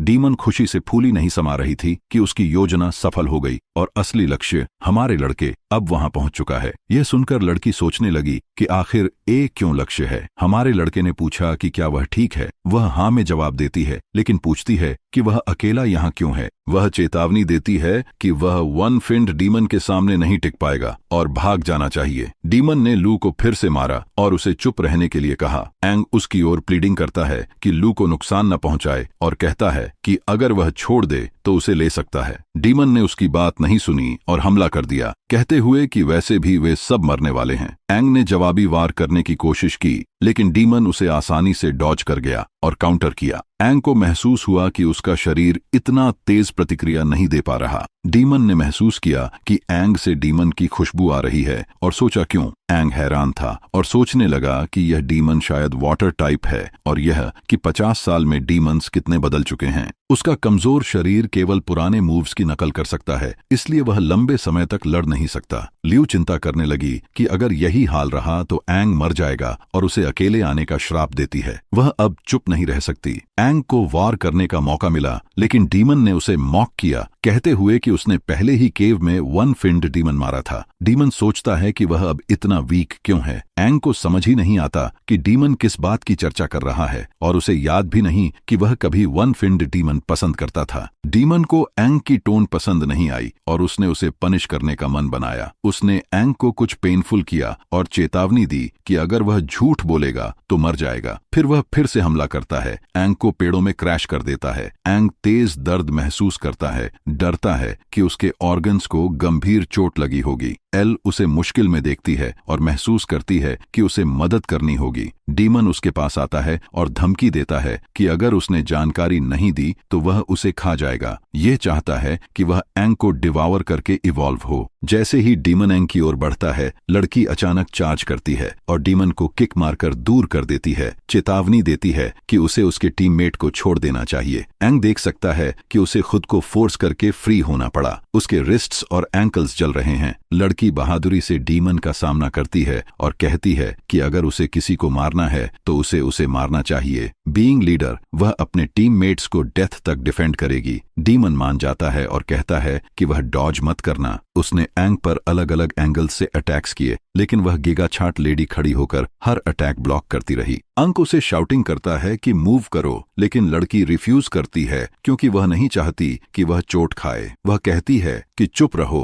और उसे कॉन्सेंट्रेट करने दो। अचानक जमीन से स्पाइक्स निकलते हैं और उसके पैरों को पियर्स कर देते हैं। डीमन उसे पकड़ता है और कहता है कि वह उसे तुरंत नहीं मारेगा, बल्कि उसे ह्यूमिलिएट करेगा और अंत में चिल्लाएगी। अंग जमीन पर पड़ा है, होपलेस महसूस करता है, सोचता है कि अनफेयर है कि रीइंकारनेट होने के बावजूद उसे टीममेट को मरते देखना पड़ रहा है। वह सोचता है कि अगर खुद को प्रोटेक्ट नहीं कर सकता तो किसी को कैसे बचाएगा। अचानक वह एक ह्यूज ऑरा रिलीज करता है और लू को डीमन की पकड़ से फ्री कर देता है। डीमन को एंग की स्पीड देखकर सरप्राइज होती है। एंग मीनवाइल प्राउड महसूस करता है कि लू ने फर्स्ट टाइम स्क्वाड लीडर के रूप में अच्छा काम किया। अब से यह उसका काम है। वह जेंटली उसे नीचे रखता है। अचानक डीमन एंग में फेमिलियर स्मेल पकड़ता है और सोचता है कि उसके पीछे कोई सीक्रेट है। एंग के चेस्ट में स्ट्रॉन्ग पावर राइज करता है, जैसे एक्सप्लोड होने वाला हो। उसकी कोर ब्लाइंडिंग लाइट के साथ चमकती है। डीमन सोचता है कि क्या यह किंगफिन कोर है। लू रेस देखती है और फेंटली महसूस करती है कि वह उस मॉन्स्टर के खिलाफ जा रहा है।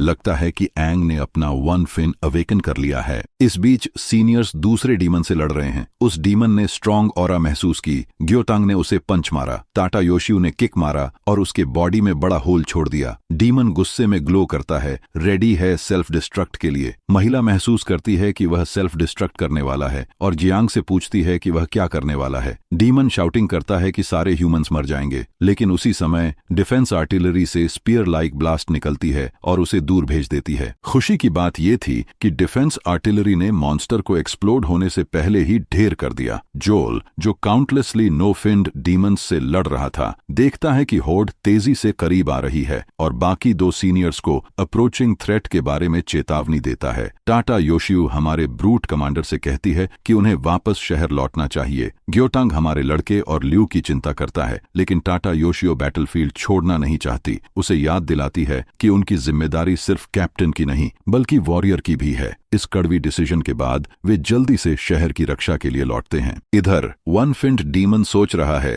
कि एंग उनसे क्यों इतना मिलता जुलता है, फिर भी ह्यूमन क्यों दिखता है। ये कंफाउंडेड है कि हमारे लड़के की ह्यूमन फिन्स हैं जो थियोरेटिकली इम्पॉसिबल हैं। एंग सोचता है कि शायद रीइंकार्नेशन ने उसे डीमन पावर्स दे दी हैं। फिर वह लू पर हीलिंग पावर इस्तेमाल करता है। उसे एफर्टलेसली हीलिंग करते देख डीमन शॉक में है और पूछता है कि वह वुड टाइप तो नहीं। यह हीलिंग शायद इसलिए संभव हुआ क्योंकि उसने पहले एक one fin wood type demon absorb किया था। अगर वह one fin water type demon को हराकर अब्सॉर्ब करे तो वाटर पावर्स भी हासिल कर सकता है। डीमन एंग की स्ट्रेंथ देखकर स्टन्ड है, जो उसने पहले कभी नहीं देखा। एंग रूट्स उगाता है और कहता है कि वह डीमन की पावर खुद लेना चाहता है। डीमन पैनिक में है जब उसे पता चलता है कि एंग ने वुड टाइप डीमन अब्सॉर्ब किया है। इसे पैनिक में देखकर एंग खुश होता है क्योंकि उसने पास्ट लाइफ में कभी डीमन को डरते नहीं देखा। वह पास जाकर कहता है कि डीमन अपनी फुल स्ट्रेंथ इस्तेमाल करे ताकत मेजर करने के लिए। डीमन जानना चाहता है कि एंग ह्यूमन है या डीमन। कहते ही वह सीधे एंग पर चार्ज करता है। वुड टाइप डीमन की सभी एबिलिटीज रखने की वजह से एंग वाइन लाइक टेंटिकल्स समन करता है और डीमन को पकड़ लेता है। डीमन पेन में अपने हिडन मूव का इस्तेमाल करता है। वह अपने वाटर विप्स एंग पर स्विंग करता है, लेकिन एंग आसानी से डॉज कर लेता है। डीमन फिर रश करता है, कहता है कि मर्सी नहीं दिखाएगा। लड़ते हुए वह बोस्ट करता है कि एंग कभी रियल डीमन पावर समझ नहीं पाएगा। वह एक स्ट्रॉन्ग किक डिलीवर करता है और एंग को ट्रीज में क्रैश कर देता है। एच महसूस करता है कि वह डीमन की स्ट्रेंथ पूरी तरह नहीं ग्रास्प कर पाया, लेकिन अगर डीमन जानता कि एंग कितनी जल्दी सीख सकता है तो समझ जाता कि वह सबसे माइटी वॉरियर है। उसे लगातार अडेप्ट करना होगा जीतने के लिए। डीमन एंग के वुड टाइप हीलिंग पर शॉक है और एंग तुरंत पकड़ लेता है। वह फिर अटैक करता है, डीमन को रूट्स में फंसाता है, उसके फेस को पकड़ता है और कहता है कि वह अब इस फाइट से टायर्ड है। डीमन अपने अंदर कुछ स्ट्रेंज महसूस करता है और फिर उसकी बॉडी एक्सप्लोड हो जाती है। सिर्फ फेस और वाटर क्रिस्टल बचता है। डीमन दावा करता है कि वह बॉडी डिसॉल्व करके सरवाइव कर सकता है, लेकिन एंग बताता है कि कोर नहीं बच सकता। ओवर कॉन्फिडेंट डीमन भी डूम्ड है अगर कोर गया। वह डीमन का वाटर कोर निकालता है और लोली रंट को याद दिलाता है कि 7 फिन डीमन भी मर जाता है अगर कोर डिस्ट्रॉय हो। फिर एंग वाटर कोर क्रश कर इसे ड्रिंक करता है और पावर अब्सॉर्ब करता है। पानी पीने के बाद वह नोट करता है कि डीमन एसेंस का टेस्ट खराब नहीं है। उसके अंदर वाला डीमन उसे और डीमंस डिवावर करने और ह्यूमंस मारने के लिए अर्ज करता है। अंग रेजिस्ट करने की कोशिश करता है, यहाँ तक कि लू के शील्ड पर स्विंग कर देता है उसे डिवावर करने की कोशिश में। लेकिन असली एंग इस बॉडी में अपने टीममेट को हर्ट करना नहीं सोच सकता, इसलिए वह अंदर वाले डीमन को रोक देता है। वह लू को बचाना चाहता है, उसे मारना नहीं। मेन गेट पर वॉरियर्स नो फिन्ड डीमन से लड़ रहे हैं। लन नोटिस करता है कि हमारे ड्यूओ मिसिंग हैं। सूजू बताती है कि उसने रूमर सुना कि 2 वॉरियर्स स्नीक आउट हुए थे और उन्हें वन फिन्ड डीमन ने टारगेट किया। लन शॉक्ड है कि ये हमारे ड्यूओ हो सकते हैं, लेकिन सूजू कहती है कि अब कंफर्म करने का टाइम नहीं है। उन्हें डीमन हॉर्ड से लड़ना है। 2 सीनियर्स भी पहुंचते हैं और बैटल ज्वाइन करते हैं। जोल उनके कोर्स के बारे में पूछता है और कैप्टन कहता है कि वे अभी भी ठीक हैं। मिड फाइट में जोल खुश है कि पहले ही एक वन फिन्ड डीमन ढेर करने के कारण रेगुलर डीमंस लेस कोऑर्डिनेटेड हैं, पैनिक में बिहेव कर रहे हैं। वह चाहता है कि इस अपॉर्चुनिटी का यूज करके उन्हें डराया जाए और टाइम खरीदा जाए। बाकी 2 सीनियर्स अग्री करते हैं। वे हाई स्पॉट से जंप करते हैं और कोर्स से ह्यूज ब्लास्ट रिलीज करते हैं कि उसके फायर कोर की स्टेमिना ज्यादा होती ताकि वह इस लेवल की पावर मेंटेन कर सके। जोएल कमेंट्स करता है कि एक्सप्लोसिव रेड कोर कितना डेंजरस हो सकता है, फिर ऊपर से डाइव करके डीमंस को स्लाइस करता है। एसू देखती है और अमेज्ड है कि कैप्टन का अटैक कितना स्ट्रांग हो सकता है। लान सोचता है कि यह वन फिन कोर की पावर हो सकती है और खुद भी उस लेवल की ताकत हासिल करने का सपना देखता है। थोड़ी देर बाद जोल बाकी 2 सीनियर्स का हाल जानता है और वे कहते हैं कि वे ठीक हैं, उनका प्लान काम कर रहा है और डीमंस पीछे हट रहे हैं। अचानक जोएल कुछ अनयूजुअल महसूस करता है और एक फिगर की ओर इशारा करता है जो आ रहा है। वह एंग है जिसने टीम लीडर को अपनी बाहों में उठा रखा है। टाटा योशियो सोचती है कि वन फिन्ड डीमन कहाँ गया। जोएल देखता है और चिंता महसूस करता है। भले ही उन्होंने नो फिन्ड डीमंस की मोराल तोड़ दी हो, एंग को उनके सामने इतना कैजुअली एक्ट नहीं करना चाहिए क्योंकि वे एक पल में उसे खा सकते हैं। जैसे ही बात हुई, डीमंस एंग पर अटैक करने की कोशिश करते हैं तो तीनों कैप्टन्स जंप करते हैं मदद के लिए। एंग उन्हें नोटिस करता है और टेरराइजिंग ग्लेयर देता है जिससे वे पीछे गिरते हैं। डीमंस फिर भागने लगते हैं और वॉरियर्स चीयर करते हैं क्योंकि हॉर्ड रिट्रीट कर रही है। कुछ लोग पूछते हैं कि डीमंस अचानक क्यों भागे, गेसिंग करते हैं कि शायद वे कैप्टन से डर गए। दूसरे लोग अग्री करते हैं और कहते हैं कि इतना ह्यूज डिस्प्ले ऑफ पावर देखकर डीमंस पैनिक में थे। सभी कैप्टन्स की ब्रेवरी और स्ट्रेंथ की प्रशंसा करते हैं। हालांकि जोल सोचता है कि यह वास्तव में उसके और फेलो सीनियर्स का था या नहीं, उसे मानना पड़ता है कि हमारे लड़के ने भी लाइकली हिस्सा लिया। एंग जैसे ही नॉर्मल होता है, वह कैप्टन्स को अपनी ओर आते देखता है। उसके दिमाग में 8 फिन डीमन का सपना आता है जो बोस्ट करता है कि एंग अपनी पावर्स पर निर्भर रहा। जब लड़का पूछता है कि यह कौन है तो डीमन कहता है कि वे पहले मिले थे, लेकिन यह 50 साल पहले की बात थी, इसलिए एंग को शायद याद नहीं होगा। हमारा लड़का समझता है कि यह डीमन 8 फिन डीमन में से एक है और पूछता है कि कितने हैं। डीमन उसे आश्वस्त करता है कि उसका सवाल समय पर जवाब मिलेगा। फिर वह अचानक एंग के सामने प्रकट होता है और अपने आप को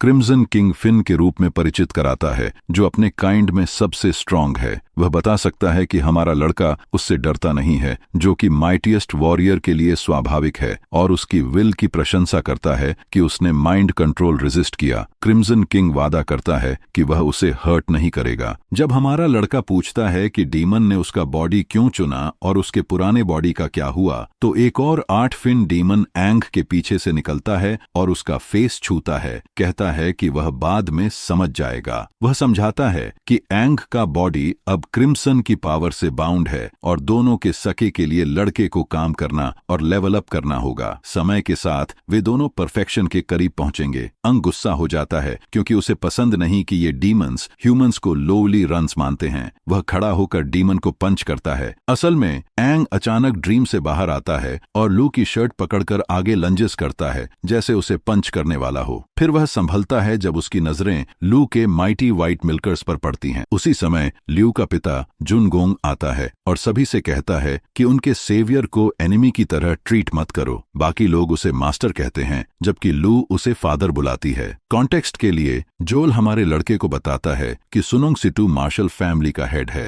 अंग सरप्राइज्ड है कि उसने उसे हीलोस 2 से आने के बावजूद नहीं पहचाना। सब कुछ अब हमारे लड़के के लिए समझ में आने लगता है। चूंकि वह उसकी टीम लीडर का पिता है तो यह आदमी उसकी बेटी को बचाने के लिए उसकी केयर कर रहा है, इसलिए वह शाउन गोंग से अपोलोजाइज करता है ट्रबल के लिए। बिग चीज हमारी लड़के का धन्यवाद करता है क्योंकि उसने उसकी बेटी को बचाया, सिटू फैमिली की तरफ से बोलते हुए। वह फिर तीनों कैप्टन से कहता है कि वे ट्रेनिंग एरिया में थोड़ी देर रह सकते हैं और बताता है कि रात को डीमन हॉर्ड पर विक्ट्री का सेलिब्रेशन होगा। तीनों कैप्टन्स इनकन्वीनियंस के लिए अपोलोजाइज करते हैं, लेकिन जुनगोंग हंसते हुए कहता है कि उसने उन्हें ग्रो होते देखा है और वे इसे घर जैसा ट्रीट कर सकते हैं। वह नोट करता है कि लू नेचुरली स्टबन है तो जरूरत पड़ने पर उसे चेक में रखना चाहिए, मर्सी दिखाए बिना। कैप्टन अग्री करता है और बाकी सभी को भेज देता है। केवल ए और 3 कैप्टन्स रहते हैं। अकेले रहकर ग्योटंग को शक होता है हमारे लड़के पर और वह चाहता है कि वह सब कुछ बताए जो वह जानता है वन फिन्ड डीमन के बारे में, जो एग्जाम के दौरान और हाल ही में डीमन हॉर्ड के साथ आया। बाकी सीनियर्स भी वही जवाब चाहते हैं। भले ही एंग उनके स्क्वाड का हिस्सा नहीं है, ग्योटंग किसी भी शक को बर्दाश्त नहीं कर सकता और जूनियर से सब कुछ जानना चाहता है। एंग पूछता है कि क्या वे सच में गंभीर हैं, याद दिलाते हुए कि वह और लू मुश्किल से वन फिन्ड डीमन से बच पाए थे। जोएल पॉइंट्स करता है कि बाकी 2 सीनियर्स ने भी मिलकर एक डीमन को हराया, तो यह बच्चा अकेले उसे कैसे हरा पाया। वह जानना चाहता है कि एंग कैसे बच निकला। जोएल लगातार सजेस्ट करता है कि शायद बच्चा डीमंस के साथ काम कर रहा है, इसलिए डीमंस हर बार उसे जाने देते। एंग इंटरनली सोचता है कि क्या उसे अपनी सीक्रेट रिवील करनी चाहिए और जोखिम लेना चाहिए कि वे उसे तुरंत मार सकते हैं। उसे डर है कि वे विश्वास नहीं करेंगे कि वह ह्यूमन है और उसे थ्रेट समझेंगे क्योंकि उसके अंदर डीमन पावर है। जोल का सीरियस लुक बताता है कि वह सच्चाई चाहता है और अन्यथा सेटिस्फाई नहीं होगा। वह यहाँ तक तैयार है कॉन्फ्रंटेशन के लिए। इसे देखकर एंग सोचने लगता है कि शायद उसे उन्हें फाइट करना पड़े, लेकिन टैट्यूकू बीच में आकर अपने फेलो कैप्टन को साइलेंस कर देती है। वह नोट करती है कि केवल 4 फिन डीमन ह्यूमन फॉर्म ले सकते हैं और ए उनमें से नहीं लग रहा। साथ ही ऐसे डीमन के लिए कोई कारण नहीं कि वह उनके छोटे सी लेवल टाउन में आए। ब्रूट कैप्टन यह भी जोड़ता है कि डीमंस सेल्फिश होते हैं और किसी को रेस्क्यू नहीं करते। चूंकि एंग ने लियू को बचाया, गी यावांग सुनिश्चित है कि यह बच्चा डीमन नहीं हो सकता। जोएल फिर जूनियर की पीठ थपथपाता है और अपनी अर्ली एग्रेशन को टीजिंग कहकर ब्रश ऑफ करता है। वह पहचानता है कि एंग और लियू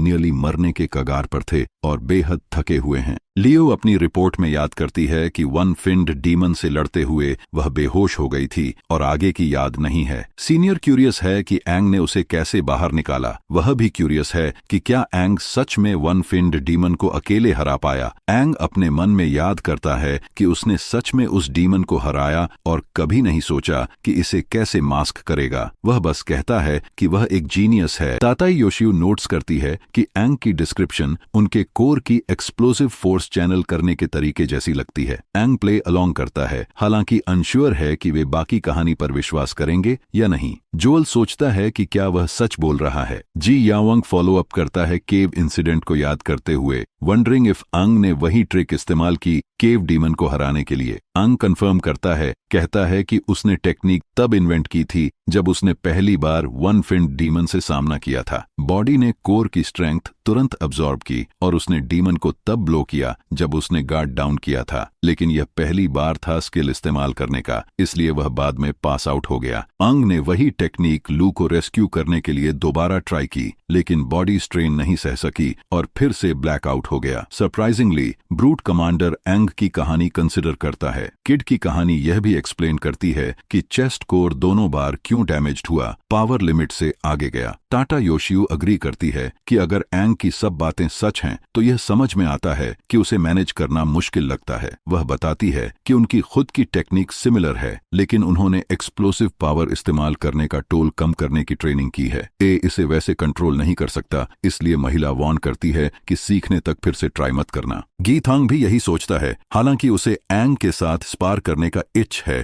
ताकि वह अपने स्टूडेंट्स पोटेंशियल गेज कर सके। अंत में वे ओपन स्पेस में मूव करते हैं और एंग अपने कमांडर के सामने रेडी होता है। वह जान सकता है कि उसका कैप्टन अभी भी उस पर भरोसा नहीं करता। गी याओतांग तैयार हो जाता है और एंग को पहला स्ट्राइक देने का चांस देता है। लड़का ब्रेस करता है, सोचते हुए कि गी तोंग जैसे किसी से कैसे लड़ना है। देखिए, हमारे लड़के की करंट पावर पास्ट एबिलिटीज के मुकाबले बेसिक है। उसका body full on fight handle नहीं कर सकता और वह डिबेट करता है कि क्या अंदर वाले डीमन पावर का यूज करे। अचानक ग्योटंग स्पीड से आगे बढ़ता है और अटैक करता है, लेकिन एंग इंस्टेंटली डॉज करता है। हालांकि इंपैक्ट एरिया का कुछ हिस्सा डिस्ट्रॉय कर देता है। टाटा योशियो ब्रूट कमांडर को शाउट करती है कि टोन डाउन करे। शुरुआत में आदमी अपने स्टूडेंट्स की रिएक्शन टाइम की तारीफ में बिजी है और सोचता है कि यह इतना बुरा नहीं है। उसे एहसास होता है कि हमारा लड़का पुराने जीवन के अनुभवों पर निर्भर है और पहले ही अपनी लिमिट के पास है। जियांग फिर अटैक करता है, जिससे एंग को इवेड करना पड़ता है। एक बार फिर ज्यूंग ट्रेनिंग ग्राउंड के बड़े सेक्शंस को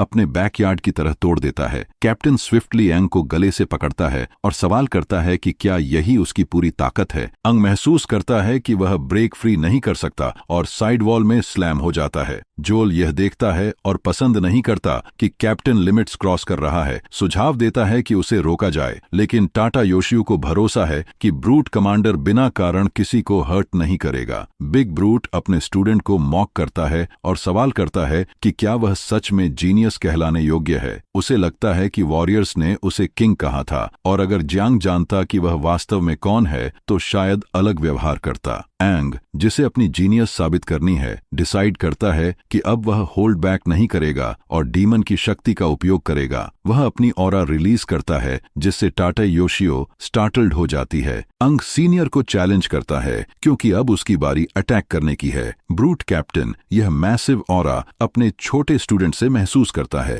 अंग सोचता है कि डीमन की पावर का उपयोग करके वह अपने चेस्ट में लो क्वालिटी कोर को बेहतर बना सकता है। उसे लगता है कि माइंडसेट बदलकर वह बॉडी की फुल पोटेंशियल अनलॉक कर सकता है। जोएल सोचता है कि सिंक्रोनाइजेशन भी इंप्रूव हो रहा है। महिला क्वेश्चन करती है कि क्या हीलोस जैसे छोटे शहर में कोई इतना टैलेंटेड हो सकता है। ग्यांग भी नोटिस करता है कि एंग का सिंक्रोनाइजेशन रेट अब 40% है और बढ़ रहा है। तुलना में एल्लू का रेट 39% है, जिसका मतलब है कि एंग अब उसे पार कर गया है। अंग अपने सीनियर को वार्न करता है कि फोकस रहे, फिर रश करके पंच करने से पहले। ग्यांग समझता है कि बच्चा अब 2 गुना तेज है, लेकिन एंग इसे स्लाइट इंप्रूवमेंट कहकर इग्नोर करता है। ग्यांग सोचता है कि एंग रिएक्शन स्लो होने के मोमेंट्स का फायदा उठा रहा है और लो स्ट्राइक्स से कंफ्यूज कर रहा है। वह यह भी देखता है कि बच्चा रेकलेसली फाइट नहीं कर रहा। फिर एंग फिर से कैप्टन को किक करता है। जोएल क्लोजली देखकर फोर्स्ड होता है यह नोटिस करने के लिए कि हमारा लड़का रिलेंटलेस अटैक्स कर रहा है और सोचता है कि उसने फाइट इतनी अच्छी कहां सीखी। तभी बिग चीज शाओन गोंग अराइव होता है। वार्निंग देता है कि जियांग जैसे टफ फाइटर के पास ज्यादा न खड़ा हो। 2 सीनियर्स जल्दी से उससे बात करने जाते हैं, अपोलोजाइज करते हैं कि उन्होंने स्पारिंग के लिए बैटलफील्ड इस्तेमाल किया और इनकन्वीनियंस के लिए माफी मांगते हैं। बिग चीज ब्रोकन फ्लोर को देखकर सोचता है कि अरीना को डैमेज करना सिर्फ इनकन्वीनियंस कहा जा सकता है या नहीं। दोनों सीनियर्स वादा करते हैं कि वे इसे फिक्स करेंगे। शोनोंग कहता है कि ठीक है और क्यूरियस होता है कि यह बच्चा जो माइटीएस्ट वॉरियर के नाम से जाना जाता है अपने कैप्टन के अटैक्स कैसे हैंडल करेगा। इस बीच बैटल में ब्रूट कैप्टन एंग को लेग से पकड़कर चेकमेट करने की कोशिश करता है। शोनोंग नैरेट्स करता है कि जियोटंग हमेशा ऐसा करता रहा है, हर मौका प्रिसीजन से काउंटर करने के लिए। ईयर्स ऑफ फाइटिंग डीमंस ने उसकी जजमेंट शार्प कर दी है, लेकिन जब सब सोचते हैं कि एंग हारने वाला है, ए अपनी शार्प मैनूवर से सिचुएशन फ्लिप करता है और कैप्टन का हेड अपने हेड से स्मैश करता है। सॉलिड हिट लैंड करता है। कैप्टन को पता नहीं चलता कि क्या हुआ, तो एंग अपनी स्ट्रैटेजी एक्सप्लेन करता है। ह्यूमन स्कल स्ट्रांग है, लेकिन आइस के बीच का एरिया सॉफ्ट है। वह फिर अटैक करता है हिट्स लेने के बावजूद, और गियोटांग स्ट्रांग खड़ा रहता है। ऑनलुकर्स शॉक में हैं। अंग पावरफुल ब्लास्ट रिलीज करता है, ग्राउंड को शैटर करता है, demonstrating all in one attack और डिफेंस टेक्निक। वह डिसाइड करता है कि डीमन की पावर को और पुश करेगा स्ट्रॉन्गर फोर्स के साथ। वह फिर अटैक करता है, जिससे गियोतांग डर कर पीछे हटता है। ब्रूट मोमेंटरली डिसअपियर होता है और पीछे से रीअपियर करता है। टाटा योशियो स्टन्ड है क्योंकि एंग डस्ट का यूज करके कैप्टन के ब्लाइंड स्पॉट में स्लिप करता है और ओपोनेंट के मूव को ही उसके खिलाफ टर्न कर देता है। बिग चीज कमेंट करता है कि यह बच्चा बहुत वेंजफुल है और जल्दी सीखता है। ब्रूट गुस्से में है क्योंकि उसका ओन मूव उसके खिलाफ इस्तेमाल हुआ और वार्न करता है कि यह उसका मूव है और वह इसे किसी से बेहतर जानता है। शोनोंग देख सकता है कि कैप्टन अपने स्टूडेंट के सामने एज खो रहा है। इसी बीच ए एक पंच फेंकता है, लेकिन जानबूझकर मिस करता है, जिससे ब्रूट पूरी तरह शॉक में है। वह सोचता है कि उसने क्यों मिस किया। अंग जवाब में बताता है कि उसके सीनियर का तरीका ओपोनेंट को रिस्ट्रेन करना है, सीधे लड़ाई नहीं करना। एंग इसका फायदा उठाता है और कैप्टन के माथे से हेडबट मारता है, जिससे उसकी विजन ब्लरी हो जाती है और वह टेम्पोरेरीली साइट खो देता है। ये हमारे लड़के को फाइनल ब्लो लगाने का परफेक्ट मौका देता है, जिसे वह डेलिबरेटली मिस करता है क्योंकि वह बस अपनी स्किल्स और स्ट्रेंथ दिखाना चाहता था। शोनोंग अब सच में क्यूरियस हो जाता है एंग की असली एबिलिटीज के बारे में। गेट खुलता है और सू अपने दोस्तों के साथ आती है। वह याद दिलाने आई है कि डिनर ऑलमोस्ट रेडी है और ल्यू के परिवार ने बड़े रूम में खाने की तैयारी की है। आगे देखकर वह डिस्ट्रक्शन से शॉक्ड हो जाती है और तुरंत सारी जिम्मेदारी कैप्टन पर डाल देती है। इस बीच जोएल ब्रूट कैप्टन को टीज करता है कि उसने पैथेटिक तरीके से हार मानी। बिग चीज बात को कट करता है और याद दिलाता है कि स्पारिंग खत्म हो गया है और उन्हें डिनर के लिए इनवाइट करता है। एच भी हंग्री है और शुनोंग का धन्यवाद करता है इनविटेशन के लिए। शुनोंग अंग की डिटर्मिनेशन, पावर, कंट्रोल और बैटल एक्सपीरियंस पर रिफ्लेक्ट करता है और कंक्लूड करता है कि इस बच्चे में ग्रेट पोटेंशियल है। हमारा लड़का जैसे ही चलता है, फादर अपनी बेटी को टीज करता है, उन्हें दोनों को शिप करते हुए एम्बैरस करता है। बाद में सभी डिनर के लिए इकट्ठा होते हैं। शुनोंग अपनी ड्रिंक रेस करता है और टाउन के लिए बोलता है। वह सभी को थैंक्स कहता है कि उन्होंने प्रोटेक्शन किया और उन वॉरियर्स को ऑनर करता है जिन्होंने कठिन संघर्ष किया। वह खासकर एक ही तारीफ करता है कि उसने अपनी बेटी को बचाया। एंग स्टैंड करता है और कहता है कि उसे थैंक्स देने की जरूरत नहीं। हालांकि कमांडर उसे शराब लेने से रोकता है, याद दिलाते हुए कि वह अभी पर्याप्त ओल्ड नहीं है। अंग आर्ग्यू करता है कि वह 18 है और यही रीजन था कि वह वॉरियर्स एग्जाम में एलिजिबल था। लाइवली एटमॉस्फेयर में बिग चीज अपनी बेटी को देखकर मुस्कुराता है और अब भी हमारे लड़के को शिप करता है। फिर हम फादर और डॉटर के आखिरी कॉन्वर्सेशन की तरफ शिफ्ट करते हैं। वह सोचता है कि लू बहुत स्किल्ड है और एंग का टैलेंट भी उतना ही अच्छा है। यदि लड़का केपेबल है तो स्ट्रॉन्ग गर्ल लाइक ल्यू उसे पसंद कर सकती है। लड़की इसके बारे में सोचती है और डिसाइड करती है कि एंग थोड़ा सिली है। वह सोचना बंद कर देती है और खाना शुरू कर देती है। जैसे ही सूजू बोलना शुरू करती है, वह कहती है कि खाना कितना बढ़िया है और लग्जूरियस फील देता है। लान भी वहां है और एंग से पूछता है कि उसने वन फिन्ड डीमन को कैसे हराया। जांग एक्सप्लेन करता है कि एंग ने अपने कोर से बहुत पावर खींची जिससे वह शॉर्ट टाइम के लिए स्ट्रॉन्गर हुआ। टाटा योशियू जोड़ती है कि यह वैसे ही है जैसे कैप्टन्स अपने कोर का उपयोग करते हैं, लेकिन एंग ने डेथ से बचने के लिए बड़ी रिस्क ली। ये बिना ट्रेनिंग के बहुत डेंजरस था और बॉडी को भी काफी हर्ट किया। इसे फिर से इस्तेमाल करना परमानेंट डैमेज कर सकता है। ए और शी यावंग का स्पार देखने का अनुभव आई ओपनिंग था। किड की पावर सरप्राइजिंग है, लेकिन उसे और ट्रेनिंग की जरूरत है, नहीं तो बॉडी ब्रेक हो सकती है। अंग इंटरनली सोचता है कि यदि उसने बताया कि उसने 2 वन फिन्ड डीमंस के कोर्स अब्सॉर्ब किए और उसके पास वुड टाइप हीलिंग पावर्स हैं, तो ये बहुत ज्यादा इंफॉर्मेशन हो सकती थी। वह डिसाइड करता है कि वह प्ले अलोंग करेगा और रियल इन्फो अपने तक रखेगा। अंग कंफर्म करता है कि कैप्टन सही थे, यही वजह थी कि वह पास आउट हुआ। यह स्पष्ट है कि उसे अपने बॉडी को और ट्रेन करने की जरूरत है। लोन एंग की एबिलिटीज देखकर सरप्राइज्ड है और कहता है कि वह इनक्रेडिबल है, होपिंग कि वे पीछे न रह जाएं। लू भी उसके स्किल्स से अमेज्ड है और अब समझती है कि उसने उसे कैसे बचाया। ब्रूट कमांडर बताता है कि उनका इंटेंशन ए और लू को पनिश करने का था, मिशन मैसअप करने के लिए, लेकिन क्योंकि उन्होंने वन फिन्ड डीमन को हरा दिया, उन्होंने छोड़ दिया। वह वार्न करता है कि फिर ऐसा मत करना। जोएल याद दिलाता है कि स्क्वाड कंपटीशन अभी भी चालू है, इसलिए रिलैक्स करने का समय नहीं है। टाटा योशियोकू बताती है कि लू की स्क्वाड लास्ट प्लेस में है और अगले दिन से पूरी कोशिश करनी होगी। अंग इंटरनली सुनिश्चित है कि उसकी स्क्वाड टॉप पर होगी। 1 महीने बाद squad competition final intense phase में है। अधिक पॉइंट्स पाने के लिए स्क्वाड्स ए लेवल मिशंस लेते हैं जो टफ हैं। लियो अपनी स्क्वाड से बात करती है और डिसाइड करती है कि वे हाई पॉइंट्स के लिए फैटेंड शीप टारगेट करेंगे और अदर ग्रुप्स को चैलेंज करेंगे। ब्लैक गन स्क्वाड का लीडर हमारे सनरे गर्ल को मॉक करता है कि उसने इतना बोल्ड डिसीजन लिया, उसे चैलेंज किया और पिछले किक को याद दिलाता है। लू उसके क्रैप को टॉलरेट नहीं करती और 10 पॉइंट ड्यूल के लिए उसे चैलेंज करती है।